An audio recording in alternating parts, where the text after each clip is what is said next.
success stories told by the people who lived them. We're going to have some guests on this show that everybody knows, and we're going to have guests on this show that nobody knows yet.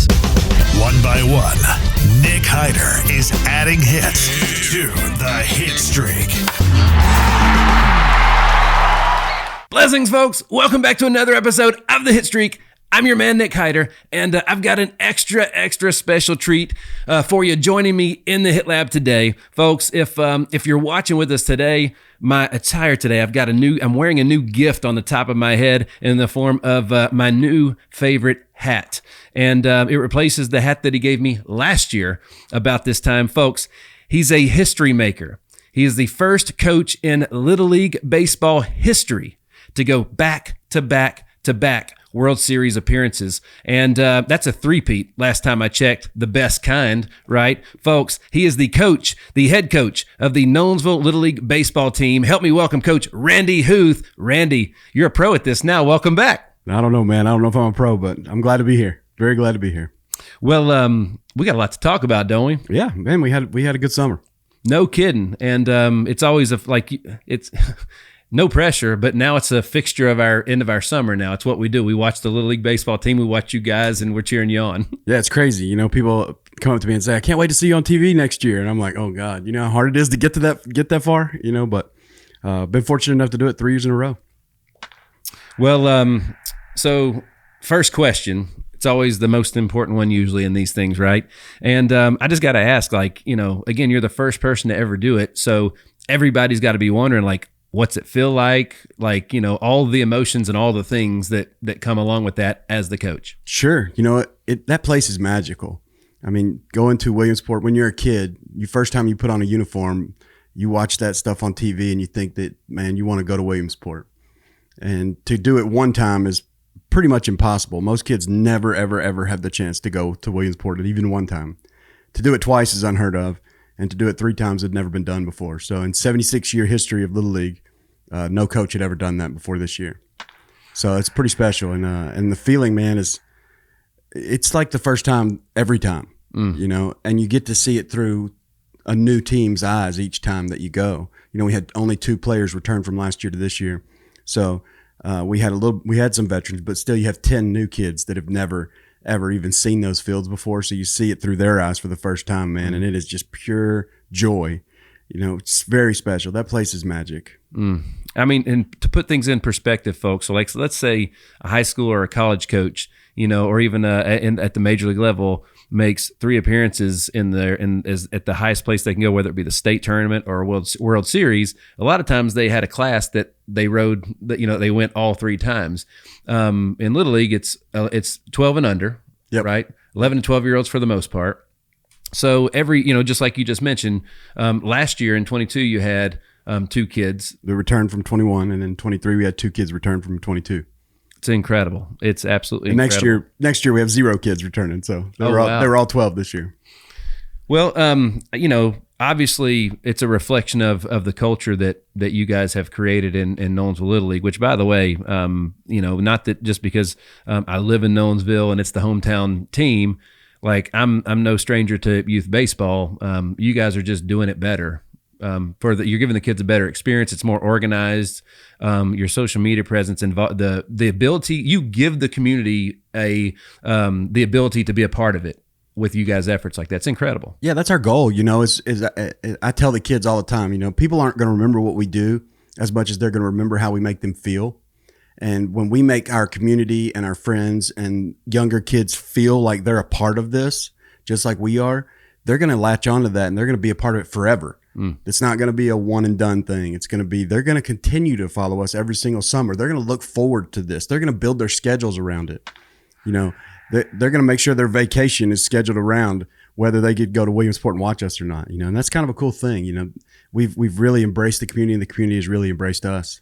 Absolutely. I mean, it's even my next door neighbor on the side of his Jeep had the Nolo Boys and Stella on his Jeep. Yeah. I mean, it was everywhere. We couldn't go anywhere without people saying Stella and the fellas. You know, we couldn't take 2 steps in the stadium without somebody screaming Stella. She was awesome, by the way. But we definitely made an impact. That's incredible, man. And folks, like, it's the little things that they do so well. You've had 3 different teams, 3 different themes, right? This time it was a hashtag, our time. What was all 3? So the first year was one team, one dream. The last year it was we believe, and then this year was our time. So the difference between it, the first year, we dreamed of getting there. The second year, we believed not only that we could get there, but we could win it. And we finished 4th in the entire world. And this year, people always say, well, what's different between this year and last year and the year before? And I try to tell the kids, we're a different team. We're not them. We don't have their identity. We don't have the previous year's identity. This is our team. It is our time. It's our time to go do our own thing. And let's make sure we leave our mark, not last year's mark, not 21's mark. Let's leave our mark on it all this year. No doubt. You mentioned Stella Weaver. Let's talk about her for just a minute, right? Tough to not talk about her. I knew that she was going to be a big story. In March, I met Stella, and I went to her and I said, "Hey, Stella, you don't know who I am." It was at evaluation, so tryouts for the regular season. I said, "You don't know who I am. My name is Coach Randy. I was the coach of the World Series team last year. If things go the way that I think that they will, and if we're as good as I think that we will be, by the time this is over, you're going to be on the cover of a Wheaties box." And she looked at me like I was crazy. Fast forward all the way to the World Series, and she says, "Coach Randy, remember when you said that Wheaties box thing? You might be right. You might be right." And so I knew that she was going to be a big story, but not only because she's a girl, and she was the 21st female or 22nd female to ever play in the Little League World Series. She can really play. Last year, the Utah team had a girl. The year before, the Texas team had a girl, but they didn't have a Stella. Stella's a true baseball player. Not only can she really play, she's 5'8". She's the tallest person on our team. Yeah. She's the strongest person on our team. And she can flat out fly running. And I think that was put on display. I mean, she broke the record for the most hits ever by a female at the Little League World Series. She tied the international record and broke the U.S. record. She became only the 7th girl pitcher in history to pitch a game, only the 2nd girl to ever start a game in the World Series. She holds the record for most runs scored now by a female in the World Series. So we had a little bucket list of all these things we wanted to break, and we broke pretty much all of them. Wow. And she's special, and she's a big time story. She handled it with such class. She was interviewed no less than 10 times a day. Wow. I mean, she was on Good Morning America. She was on the Today Show. She was on MLB.com, ESPN, Sports Illustrated, you name it. She did interviews for, and she handled it like a true pro. And we practiced that earlier in the year. I would give her interview questions. I said, because one day we're going to get to where, and you don't want to sound like a dumb redneck when you're getting interviewed. So let's go over some of this stuff. She's like, "What are you talking about?" And I'll be like, "Let me just ask you some questions, and then we'll go over how you answer them so you sound like you know what you're talking about." And she got better and better and better. And she handled it with a lot of pressure. When you're one of one, sure, everybody's looking at you, and a lot of people are looking at her to fail. Yeah, people want her to fail. All the girls wanted her to obviously do good, but there's a lot of guys out there that through jealousy or whatever, just because they're trolls on the internet, they wanted her to fail, and she didn't. She did not disappoint, man. She put it up, and I'm really proud of her, man. Stella special. No doubt. No doubt. She helped with the historic run. We had a lot of history on this team, a lot of history. There's a bunch of things that we did that were historic.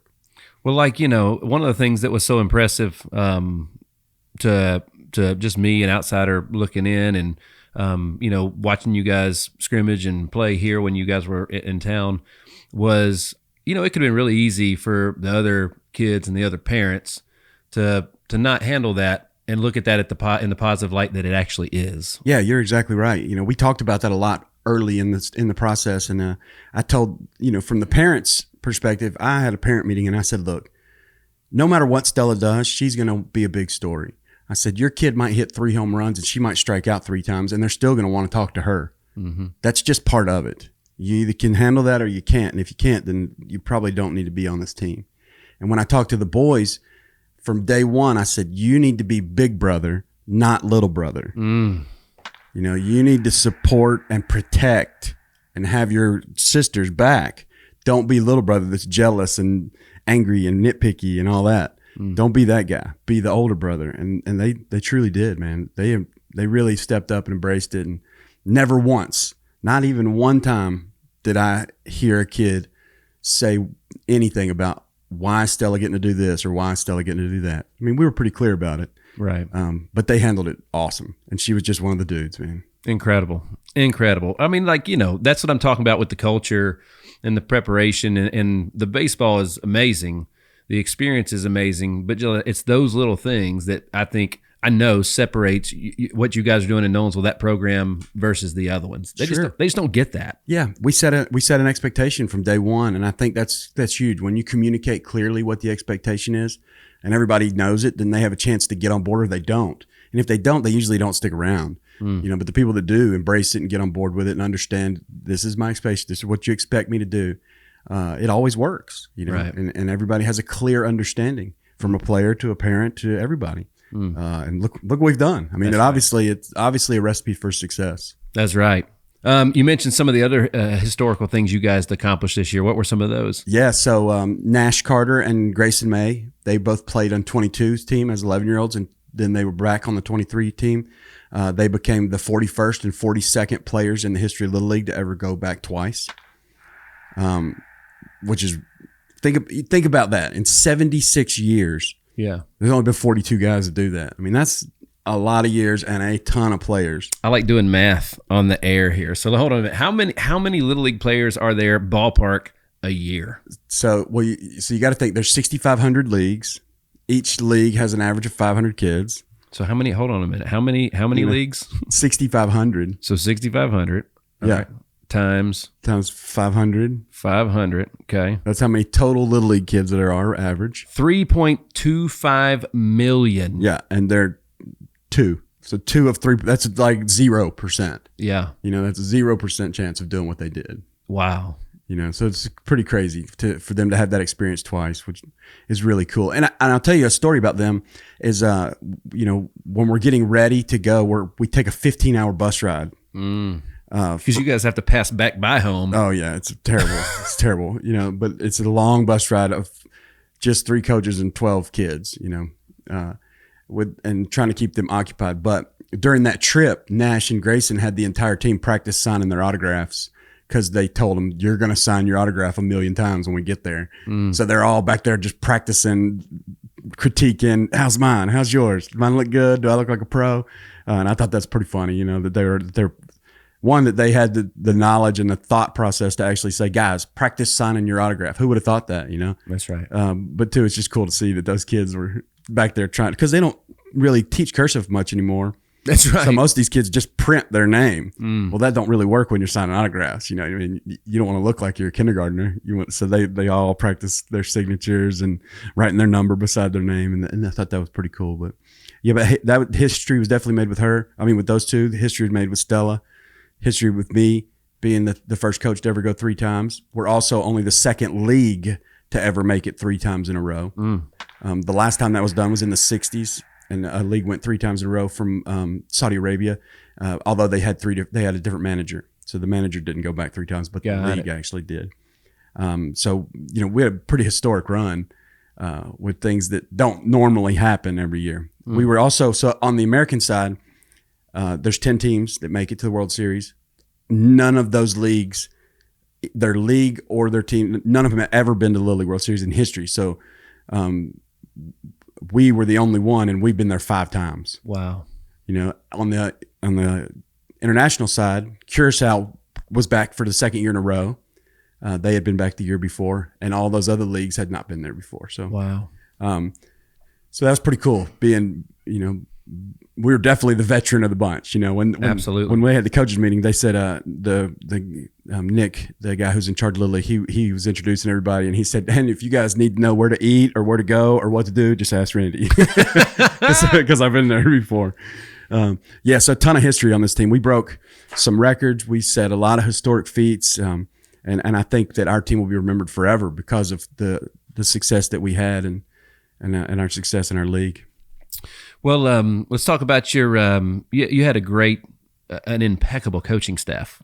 Oh yeah, incredible. So Chris Mercado was assistant, and Mark Carter And Mark Carter was with me last year. That's Nash's dad. He was with me last year and this year. So he's 2 World Series appearances. Chris was with me in 21, took last year off to coach his kid, and then he's with me this year. So that's 2 appearances. Plus, he took a team as a head coach in 2013 and 14. So this was his 4th time, my 3rd time, Mark's 2nd time. Wow. So we have 7 World Series appearances between the 3 of us. And as from a coaching standpoint, in the U.S. side, there wasn't a coach on any team, assistant or head coach, that even had been there once. Wow. And we had 7 appearances between us. That's incredible. I don't think there's a team in the world that can say that. No. Yeah, I don't think, maybe ever. Absolutely not. It's just, and getting to watch you guys work together. First of all, you're a great leader. Handling guys with that much experience ain't easy. It's not. You know what I'm saying? Sure. And you guys just like, whether it was factual or not, in front of everybody else, you guys were dialed in. The dynamic was perfect. Everybody knew their role. It was awesome. Yeah, we have very specific roles on what each of us does, and we stick to it. We talk about things, but we don't really cross over into other people's paths. And I think that's really the only way to do it. Otherwise, you end up causing friction. And we have 0 friction between us, because we know our role. Like we know exactly who's doing what and when and where and why. And we talk about that a lot behind the scenes. But yeah, I couldn't have asked for 2 better guys to be there with. It's from experience, from just how cool they are. They're both my friends, and Chris has been one of my best friends for 30 years. And, it's pretty special. Well, it sure is, selfishly, my relationships with you guys go back. Chris is my longest and oldest friend in life. I met him when I was 6 years old. Yep. And we've remained very close since then. I met you like 25 years ago. Yep. And we've worked together, we've cried together, we've celebrated together, we've done everything together in the world of business and friends and stuff. You know what I mean? I think you were actually the best man in my divorce. I was. Yes. Oh man. Back in 08, yeah. But we have gone through so many things. So watching you guys do that thing, I'm not going to lie. It's as much as I could never do anything like with the life circumstance we got right now. But every year I look at my wife, I'm like, one of these days that would be fun to just. It's not even about Little League for me. It's about coaching with you guys. Oh my gosh, that's the best part. That's the best part. Is yes, it's fun to go to Williamsport. It's fun to do all these things, but hanging with the guys that's the thing that you remember the most. Is the stuff that nobody sees, that you're just sitting eating at some podunk restaurant in the middle of nowhere on a 15-hour bus ride to Williamsport. That's the stuff that it's not a good story, but man, it's great to remember. It's fun times that we had, man. Absolutely. Absolutely. I want to thank all of our loyal fans that spread across all 50 states and 14 different countries. It's absolutely amazing. Folks, help us keep spreading the word, right? Share your favorite episodes with friends and make sure that you are liking and subscribing to the Hitstreak on all digital platforms. Thanks again, and we look forward to more. Well, 10 years ago, Nolensville was the end of the world, and that was where all roads ended. There wasn't nothing much there. And, we moved there in 2020. It's growing like crazy. And, but how is it that like a small town like Nolensville, has the level of players that you guys bring year in, year out in such a small area? I think that most places have those players. Like, anywhere you go in the United States, there are really great players in pretty much every area. The key is, can you get them to come play Little League? Because the majority of them are playing some sort of travel ball, whether it's elite travel ball or whether it's mediocre travel, it doesn't matter. They're playing some sort of travel ball. Their parents' mentality is no Little League, yes to travel ball, because they think that the competition's not as good in Little League, which is true in the regular season, but it's not true when you get to the next level. So people are wired to think that Little League is for kids that aren't very good, travel ball's for kids that are elite. Well, we've changed that mentality in Nolensville. And now instead of kids leaving Little League to go to travel ball, we have kids coming from travel ball back to Little League. That's right. Because one, they see that there's a real opportunity to go to Williamsport, which most leagues, there's never that opportunity. But two, they see that it's not terrible baseball. It's legit baseball, and it's fun. Those kids that play travel ball that have to be the best player and the best pitcher and all that, they could come play Little League and they don't have to be the best at everything. They don't have that pressure. They don't have a tournament mentality every single weekend. They get to come and have fun and relax and be on a baseball field and be a kid. You know, what's better than that? Right. And we've done a really good job at cultivating an atmosphere in Nolensville where kids want to go from travel ball to play Little League. That's pretty special. It doesn't happen everywhere in the world. But I do believe that there are great players everywhere. Right. I believe that every area has elite players. It's whether or not a coach or a person can get them all to come to one place. You know, and I've done, you know, I don't want to toot my own horn, but I've done a really good job of getting kids from all these different travel teams to come back and play Little League. No doubt. Yeah. No doubt. The whole organization is really great. And First class. You've watched it. I've watched it grow. Each year, it just continues to get better and better and better. And I'm talking about just like how you guys market it. And it was so easy as a fan to keep up with everything. Everything. We make sure we put it in your hands, you know, and that's pretty special. We have a really great group of guys that help from our social media to our organization. David Jones, the president, Blake Bivens, the vice president. They're both amazing. We don't make it. We don't do any of this without them, you know, and we want to make sure we tell people that although they're behind the scenes and they're not the face of it, we don't do anything without them. They allow this entire train to roll. And that doesn't happen everywhere. And we have consistency. So a lot of little leagues have a dad coach, and then he's here 1 or 2 years gone, here 1 or 2 years gone. Well, I'm here every year. I'm not going anywhere. David Jones, the president's been here every year. He's not going anywhere. Blake Bivens, same thing. We have a consistency to where we can just reload instead of one 12-year-old coach brings all of his kid and all their buddies to come play for 1 year. You're good for 1 year. Then they're gone. You know, that's a big deal. So that's why a lot of little leagues are only good for 1 year and then they can't repeat that success. It's because they don't have the consistency in coaches and organization. We do in Nolensville, and that's special. And it's very difficult to find. You know, it doesn't happen everywhere. You said that, you know, basically you guys are rebuilding, or you get to reload instead of rebuild. That's right. Right. That's awesome. We reload every year. And like if you ask these other teams, like especially when I'm in the World Series, I'm talking to these other coaches and I'm like, hey, what do you think your team's going to be like next year? And he's like, they're terrible. They're not going to make it back. They won't be back for 5 years, you know, that kind of stuff. And that's because they have a dad as a coach, which I have nothing against. A dad as a coach, he brings his kid and their buddies, their travel team or whatever, to come play for 1 year, then they're gone. Yeah. Then you got nothing to fall behind them. We don't have that problem in Nolensville. We've built it. In 2017, we had 400 kids in the league. Last year, we had 800 kids in the league. You know, and it's only growing. It's growing so much so that the mayor of Nolensville has set aside money for us to have 2 more fields. Wow. And she came to me at the parade on Sunday. She came and said, she said, Randy, you know, yes, I'm excited for what you guys have done, and it's amazing that it has put Nolensville on the map on a huge scale.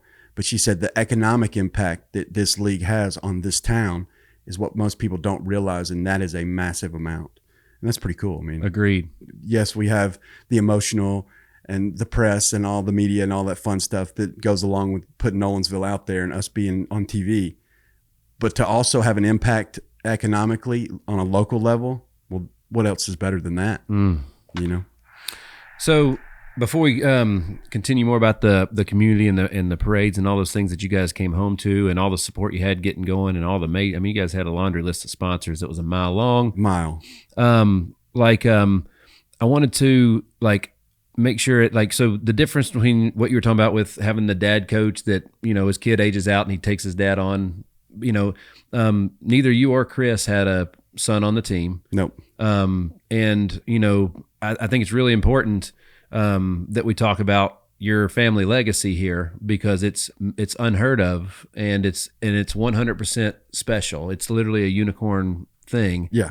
And that's the, you know, obviously you're doing it for the kids and everything else, but you're doing it for the same reasons that your dad started almost 50 years ago. Yeah. Yeah. So my dad started in the 70s, you know, and my dad was a Little League coach for 45 years. He was a president of the league in Clarksville, St. Bethlehem Little League, which is to this day still the 4th largest Little League in the United States. They have over 1,400 kids in that Little League, which is massive. They have 12 fields now. When I played there, they had 3 fields. They have 12 fields now in that league. And it's a beautiful league, man. They do a really good job there. But my dad was one of the ones that started that league. And he was a coach for 45 years. And, you know, in my mind, he's the greatest Little League coach of all time. I agree with that 100%. You know, and that's who I want to be. I want to be as good as my dad was, and he was pretty awesome. And he, you know, everything that he did taught me to be the coach that I am today. And you know, he was always real calm. He was real calm. He never got real worked up, man. He always just stayed calm and cool, and that's kind of what I do. I try to do too. I try to stay calm and cool, and not too cool, but you know, but I try to stay calm. And when the times get crazy, when you got 25,000 fans screaming, and you got to walk out there on the mound, man, it's intense. Yeah, it's different. It's not something that you do every day, and to stay calm and cool. And I think I get all that from my dad. And you know, I tell a story about my dad. You know, when I was 12 years old, my dad was my coach, and we had practice one day, and Dad, he went to practice. He drove separate, and my mom was taking me to practice, and my dad got to. He was there ready to practice, and my mom was running late. So she picks me up at the house and gets me to the field, and Dad's like, "You're late. You're gonna have to run." And I was like, "But Dad, I don't drive. I didn't do this. Mom is the reason." He said, "Well, then she needs to run too." So yeah, he was all about Little League, man. He was a great coach. He was the man. He passed away in 2018, but I try to continue on his legacy still. Well, you know, he's still coaching with you, 100%, no doubt. And if he was still around, there's no doubt he'd be there, because you guys did coach together. Yeah. Before he passed. Yeah, that's true. Yeah, we got to coach together, and then before he passed, you know, he said, "Hey, he promised me two things." He knew that it was the end. You know, he was suffering pretty bad, and he said two things. One, make sure you take care of your mama.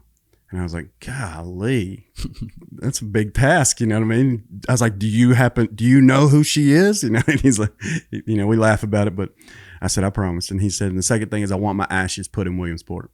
Wow. And I thought, this is 2018, and I thought I would one day be able to put his ashes. I would go there as a fan, and I would just dump them in the corner, and it would be a special moment for me. And it turned out in 21, you know, making it to the World Series. I got to, after the very first pitch of the game, I called timeout, and I went to the mound, and I put his ashes right there on the mound on Lamade Stadium in front of the world on ESPN. Mm-hmm. And it was a really cool moment. I didn't tell anyone that we were going to do it except our team. And Julie Foudy picked up on the story. ESPN picked it up, and then they did a big deal about it. 2022, I go back, and Julie Foudy's like, "Are you going to do a thing? You going to do it again with the ashes?" I was like, "Absolutely." So I did it again in 22, and then in 23, of course, now everybody knows that it's going to happen. Mm-hmm. And I did it again, and it was a really cool moment in this past year. And I think ESPN obviously loved it because they did a massive story on it. But yeah, I think that it was pretty special. You know, this time there was more people that knew what was happening, because they anticipated it. Because people that follow Little League, you know, they watch it every year. This year everybody knew what was going to happen, and they were anticipating me calling timeout after that very first pitch, and I did. And my phone went ballistic with messages talking about how cool it was. People that I don't know from all over the world. It was a special moment. Wow. It's the sacrifice that your families have to make to support you guys in that. You have to have support from home to be able to do that. So, you know, obviously your wife, your family is making the same, their hearts are in the same place that you and your moms were when you were supporting your dad. Yeah. People don't think about that stuff. You know, we're 100% volunteers. We don't get paid. We were gone 27 days. In 27 days, we were only home for 10 hours. Wow. You know, we were away from home. So you got to be away from work, away from home, away from your family, all that. And that's hard. That's not an easy thing to do, to take away from, you know, I have kids and a wife and a home and all that, and grass that needs to be cut, and, you know, all those little things that you think about. Yeah. That when you're gone 27 days, none of that gets done. And for Jen, my wife, to put up with it every year is pretty amazing. She's the real MVP, you know, and she supports it. She never wants to be on TV. She doesn't want to be interviewed. She don't want any of that stuff, but she supports me in every way, which is pretty cool. And I don't know if everybody has that, but she's the real rock star. And, you know, after this year, I thought maybe I'd, you know, been to the pinnacle 3 times. I thought maybe I'd be done. And I said, I put out a post. It was like, "Thank you for all this. And, you know, I don't know if I'll be back, because I don't know if I can do that to my family again." Yeah. And she came to me and she's like, "You know, you got to do it. You got to go back. You got to coach again." She's like, "You're made for this. I agree. It's in your blood. You got to do it." And with her approval, of course, I'm going to go back and do it again, you know, for a 4th time. So We'll see if we can make some more history. Maybe they'll build a statue of me. You never know. 2 years in a row, we sat here in this episode and I said, I'll see you next year. I know. Everybody's like, oh, you're gonna break history. That was talked about early in the process. A year ago, people were like, dude, he's got a real chance to break history. And to even have that chance is pretty cool. But man, when we did it, when we won that region to go to the World Series, if on ESPN, I don't know if you watched the game or not, but Chris came and hugged me and I just started bawling. I was just crying, man. I was so happy. I just couldn't believe that we had done it. And yeah. Now to have who knows if we have a chance to do it a fourth time or not, but we're going to try. We're going to try. Absolutely. Absolutely. I think the town of Nolensville is, with the world that we live in today, there's so much divisiveness and everybody's, looking at the way how you made me feel and all those things. Nolensville is a perfect example of what I think America is. And it's like, it's not about you, it's about those kids, yet it was about you. And it was just like, and then it was about Stella, and it was just all these dynamics all put into one, and the amount of support and love and all that came along with it was just, it was perfect. It was absolutely perfect. It was. And the mayor, she said to me, you managed to do something that no one else could do. And I said, what's that? And she said, get all of Nolensville on one page. Oh, wow. And I was like, well, that's pretty cool. There was not one person that was like, didn't want us to win, didn't want to watch us, didn't want to follow us. Everybody wanted to. And that's special. That's the energy that we got from the community in every way that they could give it was awesome. No doubt. I want to, being there 3 years, 3 different experiences, Little League's always raising the bar. So I was asking Chris about it when I saw him the other day. I was like, tell me about the gear. I always want to know about the gear. Everybody wants to know about the gear. The kids get so much stuff. So let's talk about the gear and some of the, the differences that you saw, good and bad even. Like they may have not brought something back that they gave before. Sure. Well, it gets better every year, at least the 3 years that I've been there. And this year was pretty special because Rawlings and Easton now are the same company. So they got gloves. Mm-hmm. So every single kid got a brand new glove. Well, and coach. Got a brand new glove. Yeah, I didn't really tell Rawlings that I was taking one, and they didn't really say that I could take one, but I did. I got one, so I got a brand new Rawlings glove too. But man, talking about the gear that they got, are they branded different? Like they're awesome. I mean, they're hard to the hide Rawlings gloves. I mean, they're nice, real nice. Gold glove series. Probably $300 gloves. Oh, no doubt, easy. Yeah, they're nice, and the kids got brand new bats, Easton ADVs. They got bat and gloves from Easton. They also got bat and gloves from Bruce Bolt. We got 2 sets of bat and gloves from Bruce Bolt. Those are like $100 a pop. $100, $150 a pair. We got 2 pair. Wow. Per kid, and arm sleeves and elbow guards and pine tar, which you can't even use pine tar in Little League, but we got it. They got bat bags. Brand new cleats, the new Fernando Tatis cleats that haven't even come out yet. That's the right. Adidas, they come out in December, I think. They got those brand new cleats, helmets. We got brand new sunglasses from 100%, the same people that sponsor Fernando Tatis, Michael Harris. The best. Besides Oakley, they're the number 1 baseball sunglasses, and every kid got those. Every coach got those too. They got so much gear, like they got shirts and sweatshirts and all that stuff, plus their uniforms that they get to keep. As coaches, we got hoodies, and then we got zip ups, and then brand new coaching shoes, and hats, and just tons of stuff that we'll never use too. You get tons of t-shirts and that kind of thing too. But man, the gear was awesome. Those kids were totally spoiled, man. To get bat, glove, helmet, bat and gloves, bag. I mean, everything that you need to compete, they got it all. Brand new. Catchers got all new catcher's gear. Catchers got catcher's mitts, catching bags, all of that stuff, which is so cool, man. But those kids are treated like rock stars. And what it was really neat this time, it was new. There was something they didn't do before. They had a locker room set up, like this portable locker room that they built into one of these rooms. And so when we came in as a team, it had their name in every single locker, and their gear was in the locker. Oh, wow. With it waiting for them. Like they were walking into, like a major leaguer walking into their locker room for the first time. Wow. Even the coaches, they had our name and all of our new gear underneath. It was like Christmas, man. It was awesome. Big props to Adidas, man. Absolutely. And it's all color coordinated. It's all got a match. All perfect. Yep. Man. So the kids, do they take so they won the region where they're using their own gear. You guys have your uniforms. So you have to take that all with you, or do you drop it off at home before you leave? Like, you take it all with you because you don't have to use the new gear. Okay. You're not required to use the new gear. Like gloves, obviously not broken in. So nobody used their new gloves. Bats got to be broken in, that kind of stuff. So they don't use, or maybe you're not comfortable with that new bat. Mm-hmm. From a uniform standpoint, yes, you wear the uniform that you got, the new uniforms and the helmets and all that, the new cleats. But the catcher doesn't have to wear the new gear if he doesn't want to. Our catcher did, which most catchers do because it looked good. Because it's awesome. Yeah. You know what I mean? So the Easton gear is nice too. I mean, we figured it up, and each kid got about $2,000 or $2,500 worth of gear. Man, that's $2,500 their parents didn't have to spend. That's right. But these kids deserve it. They deserve it. Look what they did. That's right. They earned every bit of it. That's right. The Hit Streak is powered by our partners at HitLab Creative Studios.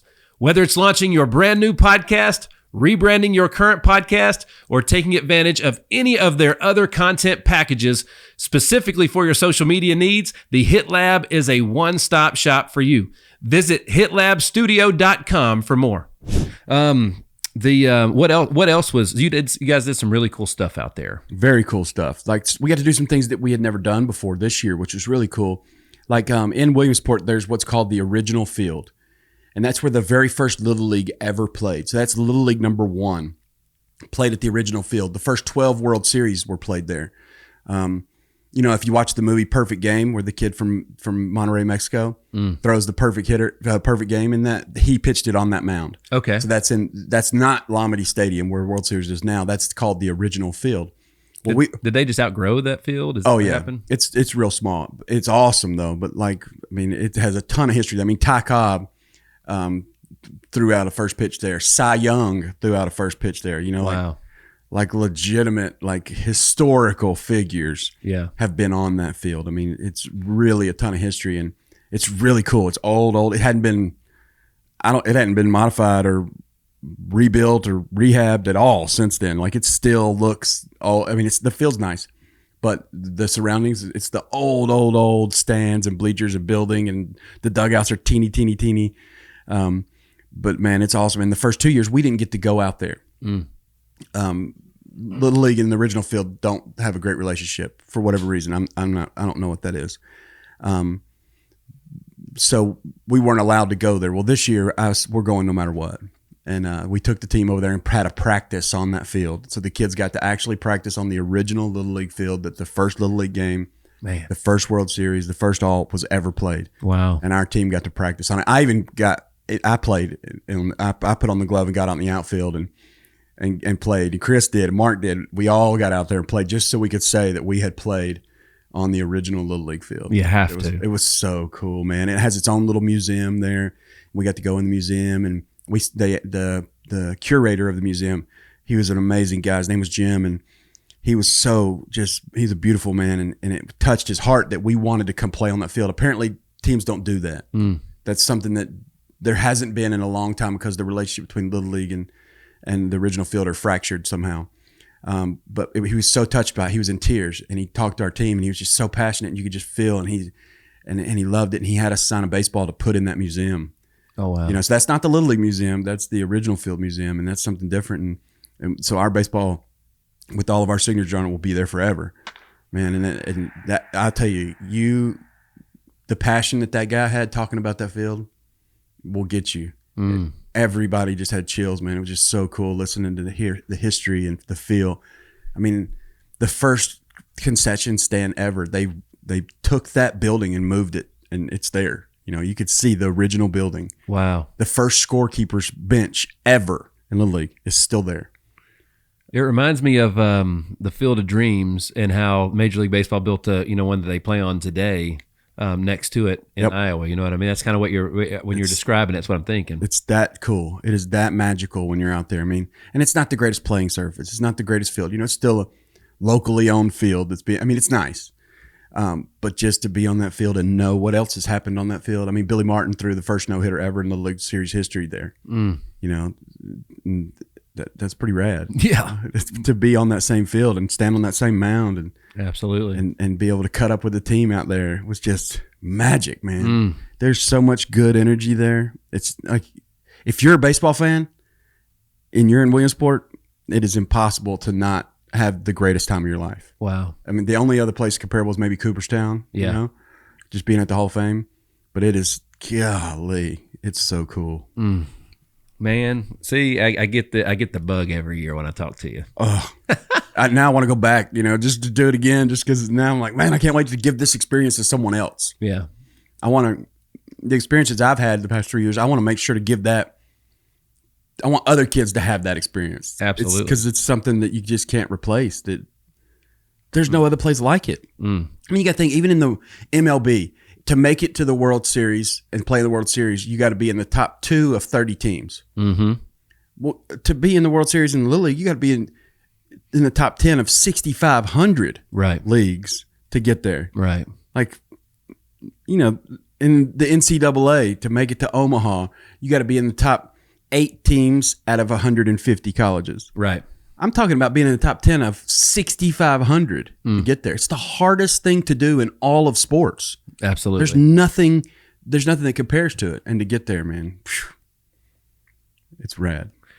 I got the feeling though from just knowing you guys and having, you know, access to some stories off the record type thing. You know, when Chris went in 13 and 14, I don't think they liked it too much, and they literally, like, there was all these zoning things and everything else. Like, they literally changed the whole map to almost keep it from happening. And then you guys come back and do it 3 times in a row. So, like, you know, the dynasty thing, just you're the first one. Yeah. So I gather what you're saying is Little League is not too fond of the dynasty. You are correct. That is 100% true. They would never admit that. Sure. You know, but it is true. They don't like the same team coming back over and over again. They don't like having a dominant team in any way. Like, they didn't like it when Hawaii was so dominant that they beat the crap out of everybody last year. Right. They did not like that at all. Notice Hawaii wasn't back this year. That's right. You know, the coincidence? I wonder what they changed on them. Exactly. So in 2013 and 14, we went there. In 2015, they changed the zoning rules to make it harder for us. For whatever reason. Right. That's factual information, you know. And it did make it harder for us. And it took us a while to get back. You know, now that we've been back 3 times, the Southeast region, they love us. Down there, we're like celebrities when we go down there. I mean, they absolutely adore us, and we are by far the fan favorite when we get there. In Williamsport, we are a fan favorite. People love the kids from the South. We are the best mannered. We are the most fun to be around. No doubt. Everybody loves us. Little League, on the other hand, they are not the biggest fan of having a dynasty team, and that is easily seen. You know, they definitely do not enjoy having us back there 3 times. They don't like that. And folks, you got to understand, like, Little League is really, really good at policing, like, all the leagues, literally all the little leagues that they have, all 6,500. Like, there's no doubt, like, the legal portion and just the admin stuff that you guys have to go through to get everything rocking and rolling. It is absolutely crazy of the amount of paperwork and stuff that you have to do to even get there, you know, to qualify. And they police that stuff with a iron fist and with a fine tooth comb. It is very difficult. If you've never done it before, I don't know how people do it that have never done it before. Like, if I learned this stuff from my father to do all this paperwork, and yes, the paperwork has changed over the years, but it's still kind of the same thing. Right. If you've never done it before, having to be thrown into it and try to do it, it would be a nightmare. It would be a nightmare what you have to get everybody approved in order to play, because there's so many rules. But yeah, we make it through those hoops. But man, you can definitely tell from the minute we got off the bus, they weren't too fond of having us back. Got it. Makes you wonder if there'll be any rule changes coming down the line. I can't say that for sure that there'll be a rule change, and I can't say whether or not those rules will be pointed in our direction. I can say that they're not going to make it easy for us. They're, you know, nobody's going to make it easy for us, which it's not easy anyway, but we're not getting any handouts, and we're definitely not sneaking up on anybody. And we're going to see the hardest road that we've ever seen next year. So, folks, if you're watching with us today, if you're listening, thank you, but you can't see what I'm about to show you. You have to go back and check it out. Randy always brings us the goods. I got my hat on, which is, as I mentioned before, it's my new favorite hat. I got my new favorite bracelet here, Stella Weaver 23 Weaver Fever. But I've got something that's really neat that's going to go on my little shelf with all my most valuable stuff at home in my home office. Right? What is this, Randy? So I brought you back some dirt from historic Lamade Stadium. So that's actually dirt from the infield of that stadium, which you'll have a piece of that field with you forever.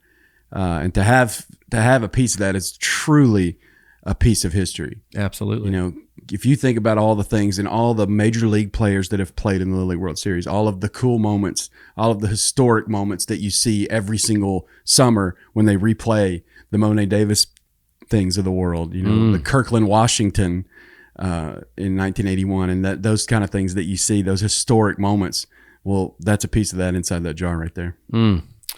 And you know, I believe it was either earlier this week or last week. I can't remember. We've been running pretty hard, but there's one day a year where I have to drive around the entire, almost out of the state to get home because of the parade you guys got going on. Yeah, so that was on Sunday, and we had a big parade, and there was over 2,500 people there. That we know of. That we know of. I mean, the drone photos and all that just came out yesterday. I saw they're really cool. But we had the parade, the welcome home parade for us, and the community really got behind it, man. And it was cool. So we had a parade that went from through Nolensville and ended at the park. And at the park, kids and families could come and we signed autographs. And the line to get autographs went the length of a baseball field. So from the outside of a baseball field, so all the way down one whole side of it, the line was longer than that of kids in line to get autographs from our team, which was, it was so cool, man. I mean, it was special. Talk to me a little bit about the Hall of Excellence, because that was something that I found out about the first time you guys came on and told me about it with Chris. It's like the Hall of Fame for Little League. Yep. And I saw a picture where there was a bat and you guys were showing the kids where you had signed it, right? Yeah. So the Hall of Excellence and the Little League Museum, that's all one thing. And in 2022, they had this giant baseball bat that we had to sign, that every player and every coach signed. And now that's a display inside the museum. So mine and Mark and Nash and Grayson, our signatures were all on that bat. Wow. Returning this year. And that was cool to show everybody. But they also have what's called the Hall of Excellence, which is like the Hall of Fame for Little League. And people like George Bush, I mean, it's crazy, the people that are in that Hall of Excellence. And last year when we were going through, Nash Carter points at, there's all the names and then there's this blank space. And Nash Carter, think about it, this is an 11-year-old kid at the time. He points at this space and says, hey, Dad, you know what's going to go here? And then Mark says, what? And he said, that's where Coach Randy's going to be one day. Oh, wow. Yeah. So, so hopefully one day maybe I'll be in the Hall of Excellence. I mean, no coach has ever done what I've done. They got to put you guys in there, man. You know, come on. Yeah, you would think that that I would have an opportunity to be in that Hall of Excellence, and if not, that's okay too. But I'm definitely, if there were a Mount Rushmore of Little League coaches, my face is on that Mount Rushmore. No doubt, for sure. So that's pretty cool. And Chris is probably right there beside me. I mean, he's been to the World Series 4 times, one more than I have. Wow. You know, so we've definitely left our mark on there. But something cool is that Little League Adam, the curator of the museum, called me and said, "Hey, this is just on Sunday. So this past week, he said, hey, can you sign a baseball that says 3 in a row and with my name? And can you get Stella to sign a baseball that says 4 hits, because that's the most hits ever by a girl, and Stella, and send them to him at the museum?" So we signed them on Sunday and we sent them out on Monday. And I don't know what they're going to use them for. I don't know if he just is going to have them just in case, or I don't know if it's going to be a display. But I can only assume that they wanted that stuff because that they want to display it. So even if I'm not in the Hall of Excellence, I'll definitely be in the museum. That is fantastic. That is fantastic. Folks, we're hanging with Nolensville Little League head coach Randy Huth, the first coach in the history of Little League to go back to back to back at the World Series, folks. If you want to check out Nolensville Little League online, www.playnya.com. on Instagram at Nolensville Little League. You need to follow Randy's company. He's doing some awesome stuff in the world of arts and crafts, I guess I could say, right? So, and that's j3bottleco.com on Instagram at j3bottleco. And it's just fun to watch your stuff. And I felt like I was there with you watching. I could get up first thing and Randy's already at the field at 5 a.m. taking pictures. Oh yeah. So that's something that no one does is I've done it all 3 years is I get up early and I go out to the stadium and there's not a soul out there, not a coach, not a player, not a worker, anything. And it's all unlocked. You can walk through the museums. I mean, not the museum. You walk to the stadium, you can go in and out of the dugouts, wherever you can walk wherever. So when the sun's coming up, I'm the only person in the whole entire complex, and I could just sit there and just look at what heaven on earth, man. And guys, let me tell you a little something about Randy. So Randy and I were business partners along with buddies in the hospitality industry. And in my 20s, I'm just going to tell you what Randy does with the culture of Little League and why. And one of the reasons that it's so good is like he did that every venue that we touched. Like the place just instantly came alive. It was better marketed, better organized, better promoted, and people just had a way better time. And so like it's really cool to watch you take that part of your life and even my life, and I'm watching it play out on those things. It's amazing how stuff that we didn't know we would take with us that far and how we would be able to use it. You never know, man. You just never know. And fortunately for me, I've been able to take some of the things that I've learned and put them into a medium of Little League, which is, oh yeah, never would have thought that it would translate. Some of the promotions that you were doing in downtown Nashville, which is unrecognizable. Yeah, it's not the same place. From where we were, but that stuff, what you see today wouldn't exist had Randy not touched downtown Nashville and Broadway and all those things. Like you did stuff for the first time ever down there. That's definitely true. Yeah, that's definitely true. Oh man. We were there before it was what it is now. Absolutely. The Hit Streak is powered by Team Hyder. Team Hyder has been serving you for 11 years and has racked up over 20 national and local awards for excellence in all areas. When it comes to finding the right health plan, we need to consider your family's needs and your family's budget. That's what we do to serve you. To look further and to book an appointment, visit teamhyder.com. When you guys are prepping these kids to go out and do something they've never done before. First of all, it takes a lot of courage, and you guys are the walking testimony of you don't have to see it to believe it. You got to believe it to see it. Mm-hmm. And my kid got to play a little bit in the story this year, which was a total honor to him, and he still talks about it. And so you guys, first of all, they play a game. You get to play a game against the previous Little League team, which is pretty awesome. Yeah, we play. People always the big thing is who's better. Is last year's team better than this year's team? Well, so 2 years ago I started putting together a game. We're going to play last year's team versus this year's team and see who wins. Mm-hmm. And it's a fun time. We do it to raise money. For the league. And then you also played another game where you just got a bunch of kids who are a year older. Yep. Which is cool for them because most of them had been playing on the big field. They got to come back to the little field and play against the best of the best on the little field. And my son got to do that. Yeah, he did. So our goal is to bring back some older kids to play so that we see elite pitching. Because when you get to the World Series, you're going to see 75 miles an hour. Well, most 12-year-olds don't throw that hard around town, you know what I mean? So you got to go get older kids to come back and play. Then you can see that good pitching. So we put together a game where we went and got all these players to play on a team against us as a scrimmage game. And your son was on that. And of course, he hit a home run against us and he pimped it on the little field like a jerk. But I love Ethan, man. Ethan is so cool. And yes, he did pimp a home run against us. And well, I'm still mad about it, but and he told me he was going to do it. You made them play with wood. Yeah, they play, and he hit a ball a mile with a wood bat. And he was now in that it was a double header, and the older kids won first. But true to the reason that you do it, the Little League team bounced back and came back and won, which is exactly what you did in the region. Yeah, right. Same thing we did in the district. Same thing we did in the region. Yep. Same thing we did in the state the year before. You know, we fight through adversity and get better, and then will ourselves to win. You know, and that's what we did. And so Ethan's asking, on the record. I don't know if you can make it happen. He said, "Hey, we got to have a tiebreaker. We got to have it." He's dying to play one more game. Well, we might have to do it. Maybe we set up something in the fall. That's right. And we play one more game. But I'll tell you this time, he ain't pimping a home run. Well, talk to me. So I'm real big on team building. I was telling his upcoming 14-year-old team we had our first fall practice last night. And actually our first practice on Sunday and again last night. And I told them, I'm like, guys, you're 12 you're great baseball players. That's why you're here. You got handpicked for this team.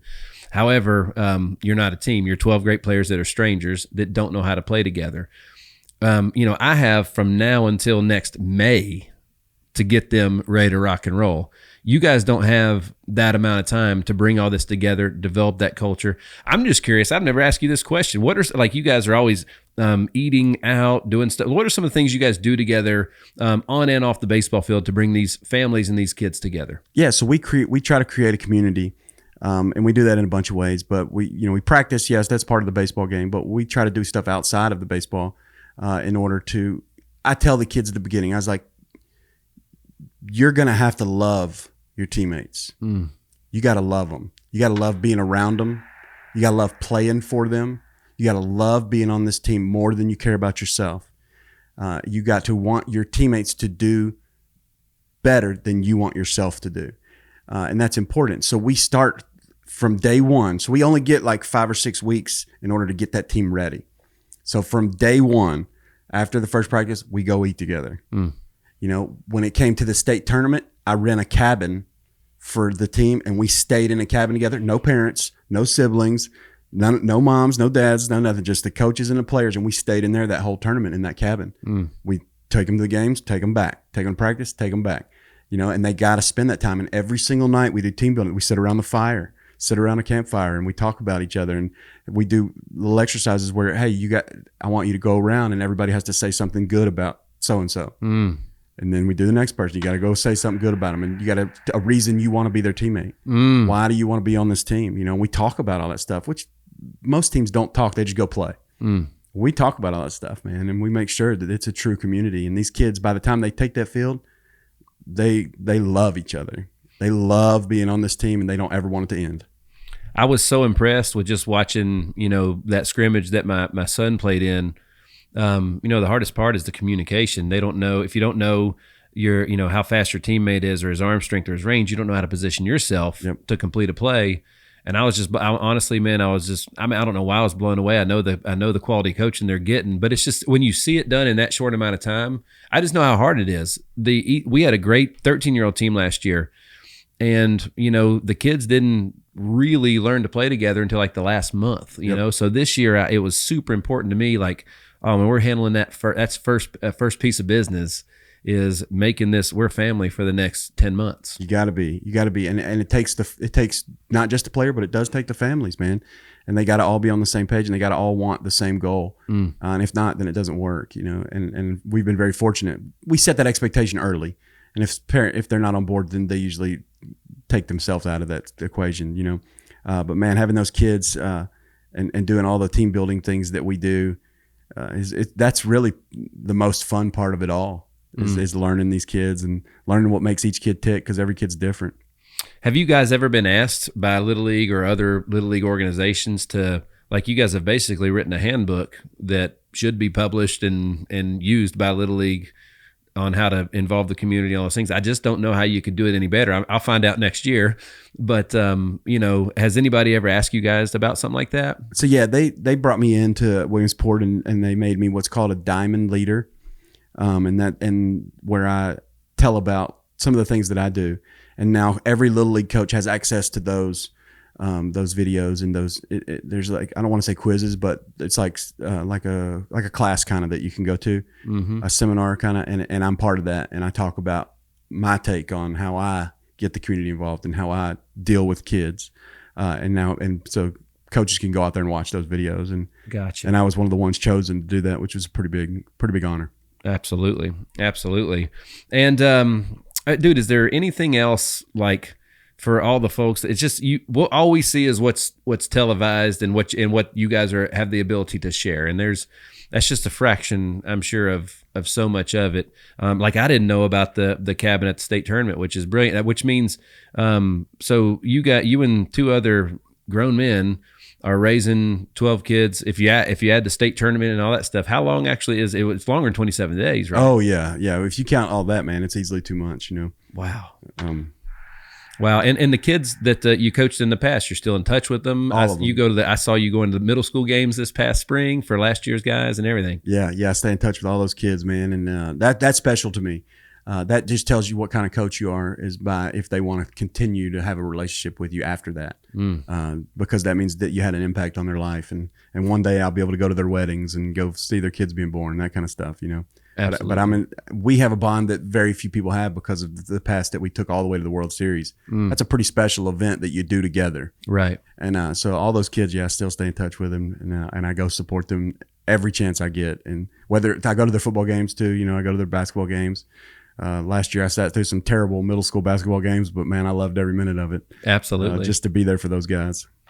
Well, what is there anything else, like any experiences that I may have left out? I feel it's such a great responsibility I have to not just our audience, the greatest podcast audience on planet Earth, no doubt. Agreed. However, just to the city of Nolensville, this is the response and the feedback from everybody in Nolensville each year when we publish this. Has just been, it makes my heart warm, and it's just fantastic. So I always feel like, all right, what could I have done better to give them more of an inside take on it? What does the town need to know to do more, to be more for you guys? Man, there's nothing more that the town could do. They've been everything we've ever asked and more. So we can't even begin to put into words the impact that the community has had on us. I know that others would say that we've had on the community, but man, these kids feel it. And something cool this year that no one knows is that they're going to be putting up in the Nolensville Museum. They'll be having a display of our 3 years, and it'll have jerseys and all that from all 3 years. And oh wow! And that'll be going into the museum. So that'll be cool to be a part of history of Nolensville forever. People tell me all the time. They said, Randy, you should probably run for mayor of Nolensville, and you'd win. And I don't know about that, but I agree. But I really do love that town, man, and then the people in it have been really good to me. Well, it's we love it. We ain't leaving. Yeah. And why would you? Why would you? It's amazing there. It's amazing. Absolutely, we love it there. Is there anything else that we need to hit, or obviously, when is enrollment for next year's season? All that stuff. Yeah. So signups begin in December. They're going through fall league right now. The fall league, and that doesn't count towards next year. But the spring enrollment starts in December with early enrollment, goes all the way through February.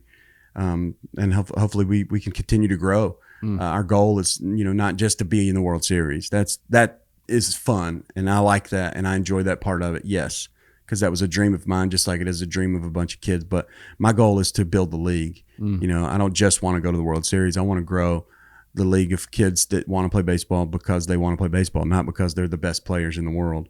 I want to see that continue to grow. And from what we've done so far, we've doubled those numbers in 5 years, and I think that's only going to continue to grow. The more fields that we get, we have 2 new fields that are being built before spring next year. Wow!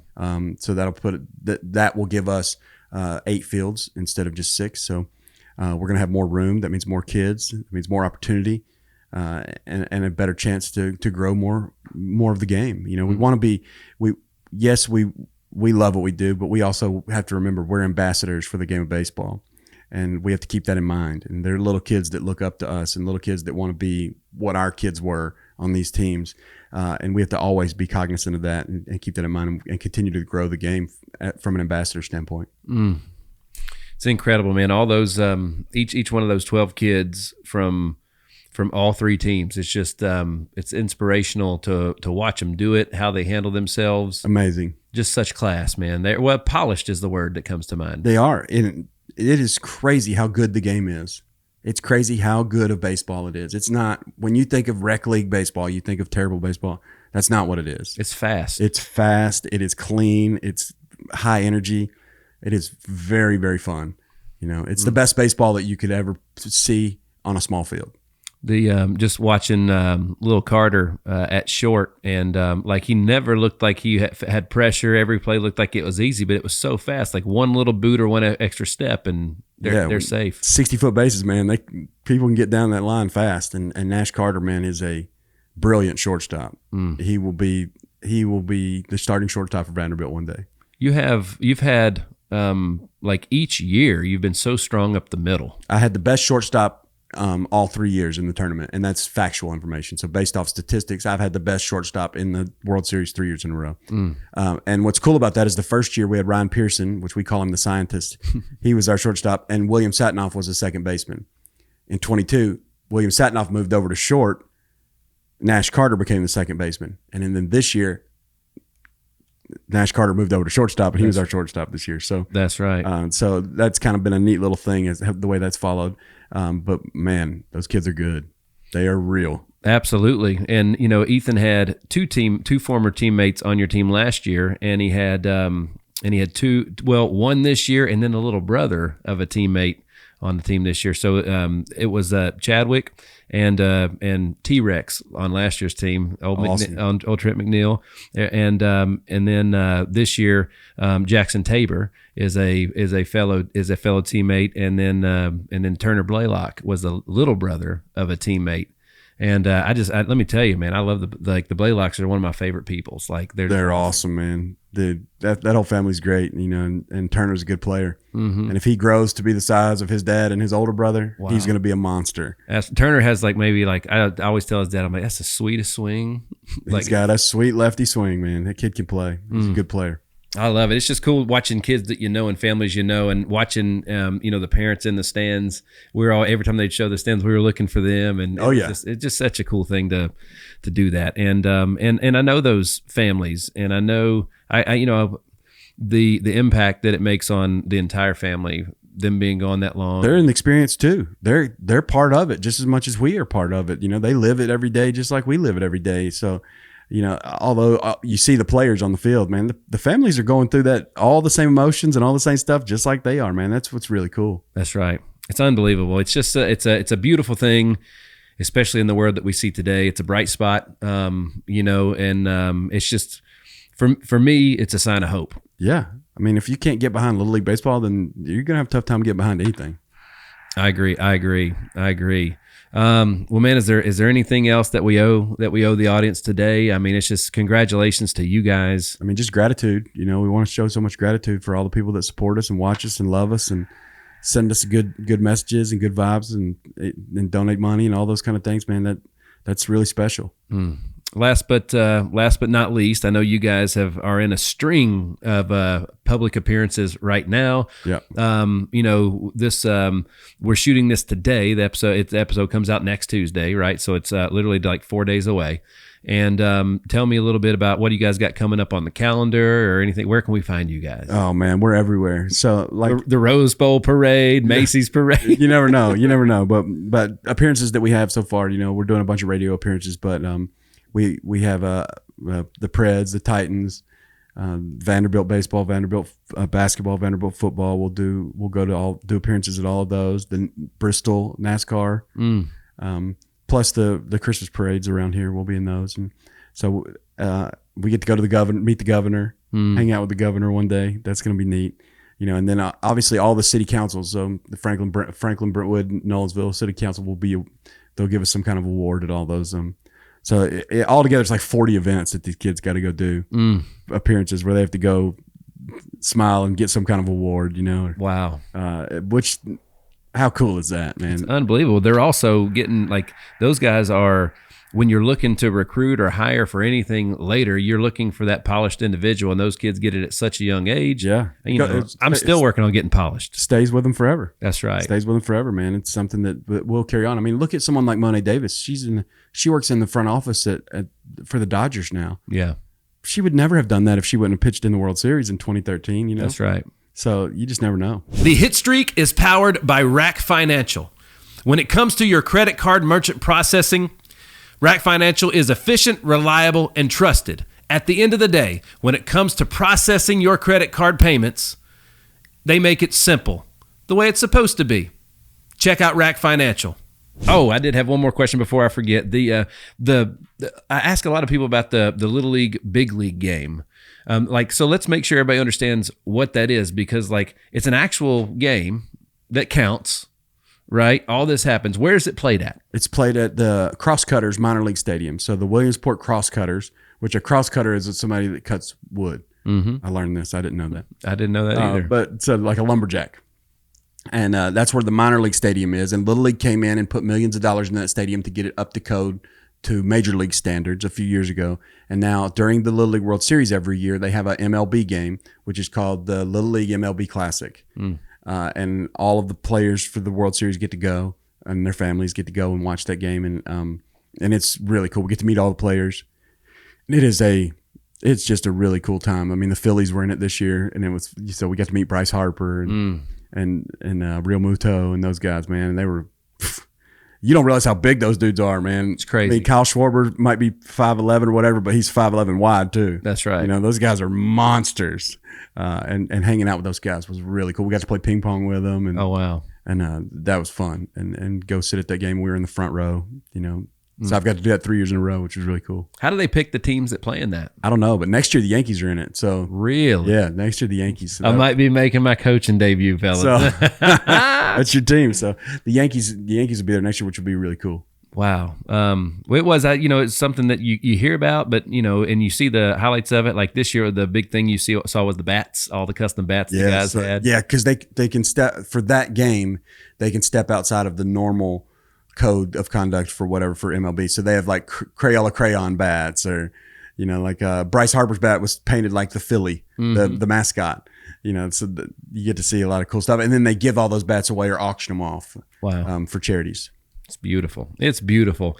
It's so fun. That's the beautiful thing about what I get to do here is listen to amazing stories and journeys along the way. This is my favorite part about my professional life today, is doing this stuff right here. And these are especially, hope-filled stories like this one. Yeah, man. It's a great story. Man. Well, Randy, it's again, and I want you to, I mean this from the bottom of my heart, right? So, you were known as a baseball ambassador, a fan of the game, all those things. But now you're a great strategist, a great coach on the field. Your leadership is second to none with how you handle your coaching staff and those kids and those parents, and how you work with the league and all those things. The league has to want you. Oh yeah. Right. Yeah. They got to want you. And there's no doubt they do. No question. No doubt they do.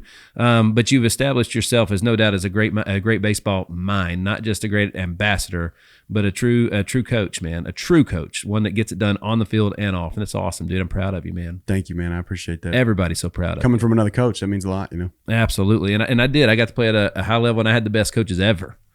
And you would be right there on that. And my coaches, if I played for you, you'd be on that Mount Rushmore as well. No doubt. I'll take it. No doubt. I'll take it. Well, dude, anything else as we bring this sucker to a close? No, man. I just love being here. Thank you for having me. Thank you for coming back. And like I said last year, we'll see you again next year, right? we'll see what happens. Oh my goodness. We're gonna try. We're gonna give it our best effort. Well, folks, we were hanging today with three-time Little League World Series head coach Randy Huth. And big shout out to his assistant coaches, Mark Carter and my man Chris Mercado. And I need to get those guys in here too to talk about some of this stuff. We'll do that. Yes, that would be great. We'll do that. But check them out, Nolensville Little League, playnya.com, and on Instagram at Nolensville Little League. Keep up with Randy and all he's doing on the side outside of baseball at J3 Bottle Co. and j3bottleco.com. And he brings me new stuff all the time, and we love it. Everybody asks about that light up front to this day. Good. Where'd you get that? I'm like, it's a secret. That's right. It's the only one in existence. It's one of one. Well, folks, thanks so much for tuning in to another episode of the Hit Streak. I am your man, Nick Hyder. God bless.